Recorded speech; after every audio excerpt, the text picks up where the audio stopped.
สบายดีโดยพี่น้องทุกท่านทั้งฝั่งไทยและฝั่งลาวพ่อก็ต้องนมลาวเลยพี่น้องมาเด้อพี่น้องกินตำกระปุ่นนำกันตำกระปุ่นแซ่บๆพี่น้อง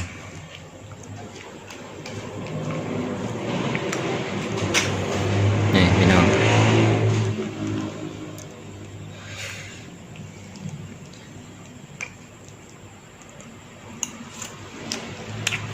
แซ่บเลยพี่น้อง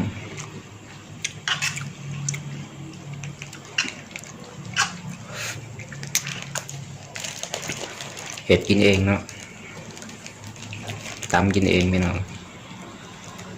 แซ่บอยู่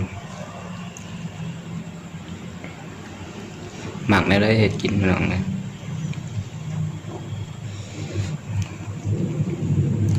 เห็ดกินตามเจ้าของหมักเนาะ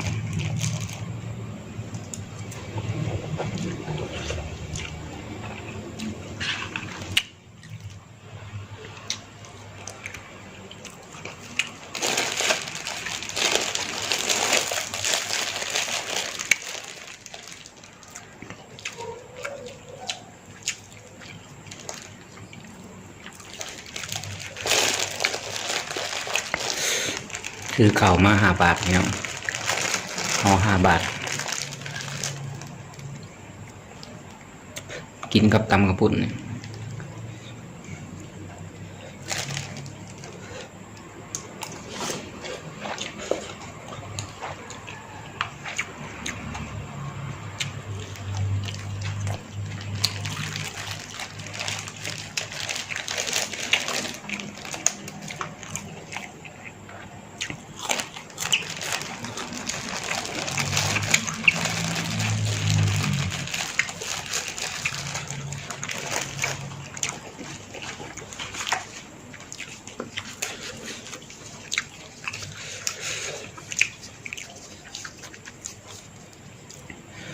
มีน้องท่านใดเข้ามาเบิ่งมาชมกันกดไลค์กดแชร์กดติดตามให้เด้อพี่น้องเพื่อเป็นกำลังจิตกำลังใจให้หนุ่มลาวผิดพลาดประการใดก็ขอโทษขออภัยพี่น้องเราถือว่าผิดหรือว่าว่าวโบราณอย่างไรกันว่าวโบเป็นอะไรเนาะคนว่าวโบเก่งอะไรพี่น้องกัน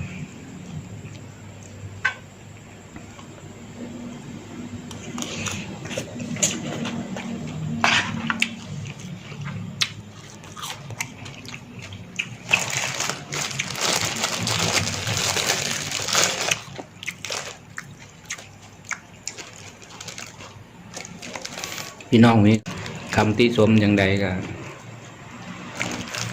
อย่าลืมคอมเมนต์มานะพี่น้องคอมเมนต์มาหลุมคลิปได้เลยเด้อพี่น้องเด้อถ้าว่าอยากติชมอยากให้หนุ่มลาวเฮ็ดอีหยังต่อไปเนาะหรือว่าเฮ็ดบ่ถูกบ่ต้องอย่างใดก็คอมเมนต์มาได้เนาะมาแนะนำช่องหนุ่มลาวได้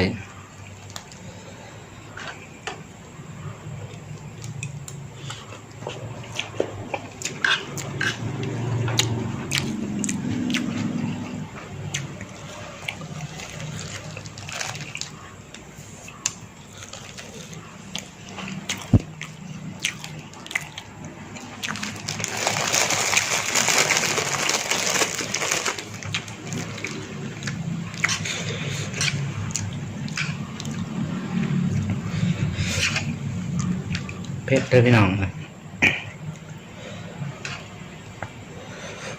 เผ็ดแล้ว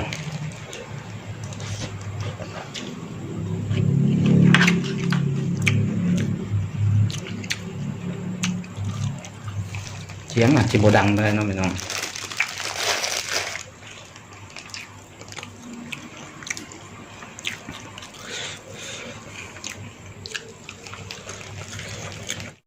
ถ้าหมักหรือชอบจังไรก็อย่าลืมกดติดตามเลยก็กดกระดิ่งนะพี่น้องเพื่อบ่พลาดคลิปใหม่ๆกล่าวว่า